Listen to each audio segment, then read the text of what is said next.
Good evening. So today's article is Your Team is Anxious About AI. Here's how to talk to them. And the summary goes like this. While certainly about the future, let me start over.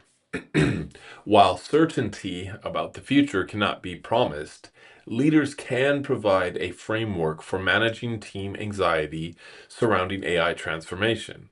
It's important for both the leader and team to equally share in transparency and open dialogue in order to maintain team cohesion and psychological safety during periods of potential disruptive change.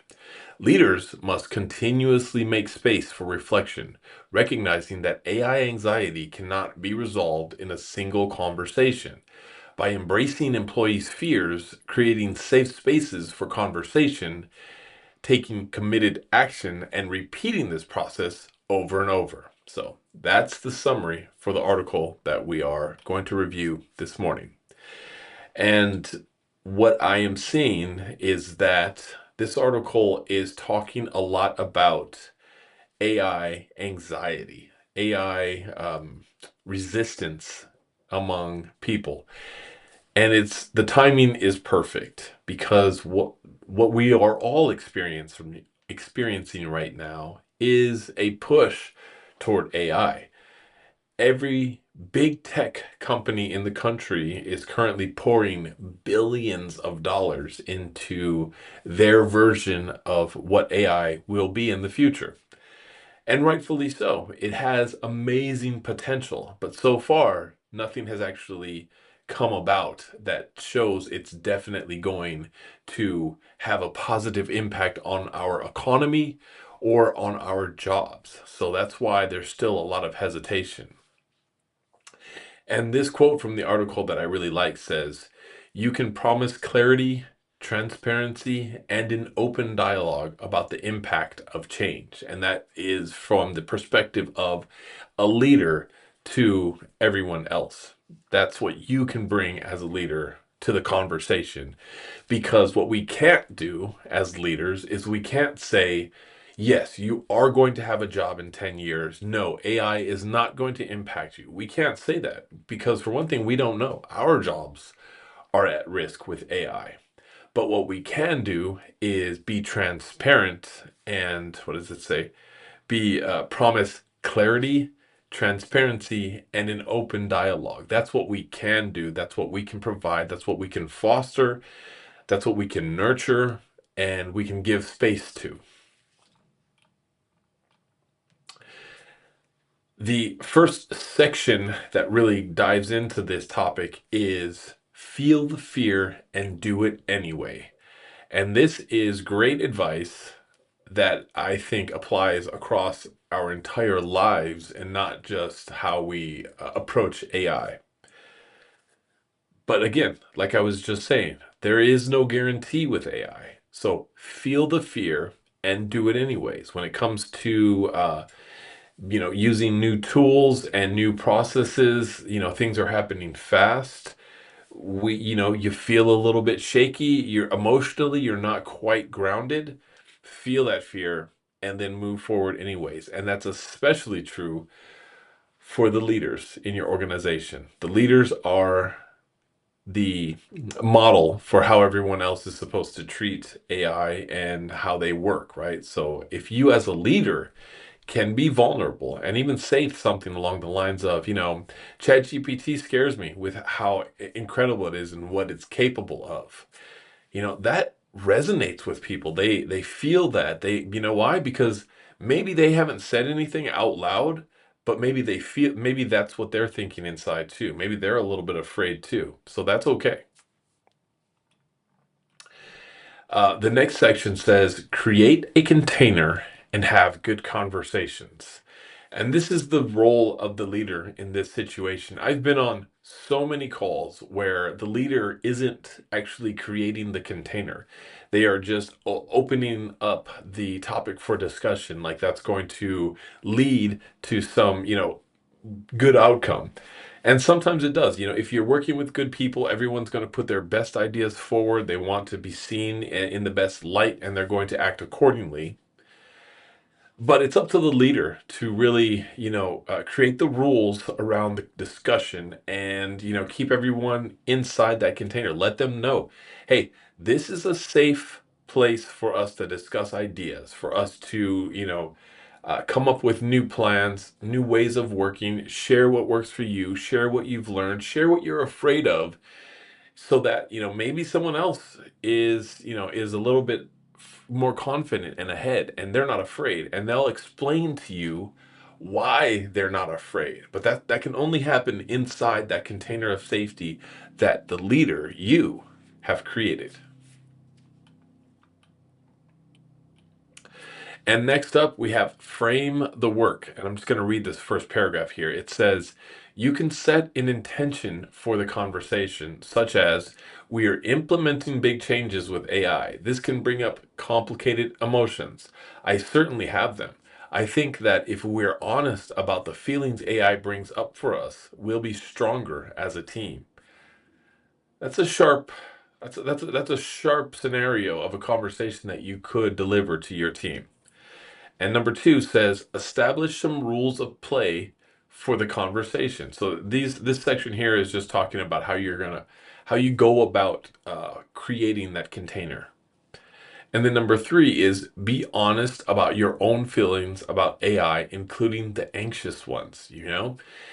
Research has shown that when leaders show that they also have, vulnerabilities and are anxious and fearful about things, you don't want to dwell on it. You don't want to spend a lot of time, but just, hey, I this makes me anxious. All of this new technology makes me anxious, and I'm not sure how I feel about it yet, but I'm going to keep doing what I'm doing, and we are going to succeed. We're going to move through it.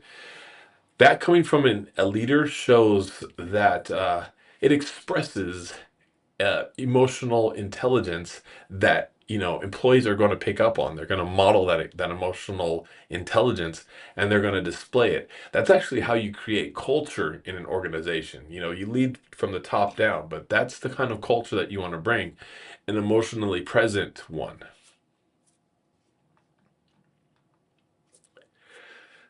This section here says, take committed action, and I'm not sure I remember reading this one. Let's go ahead and try the first paragraph. Of course, it's not enough to uncover the emotions around AI transformation and do nothing. Your people may not expect you to promise them their job for life, but they expect you to have their backs in the midst of change. Taking action and getting curious are two of the best ways to manage AI anxiety. So offer a clear next step. AI is being haphazardly implemented by many organizations in a way that weakens trust. And I could not agree more. It seems like the mandate came down from on high that organizations need to use AI, right? That was the entire mandate, though. There was nothing behind it. There was no guidance that came along with it. It was just, here's AI. You've seen the news. Everybody's talking about it. Now's your chance. Get your hands dirty. I don't find that very productive. I don't think that helps a lot, because people want to be productive. They want to use the tool to the best of its ability. But if you're just giving them the tool without any guidance, then you're essentially setting them up for failure, and nobody wants that.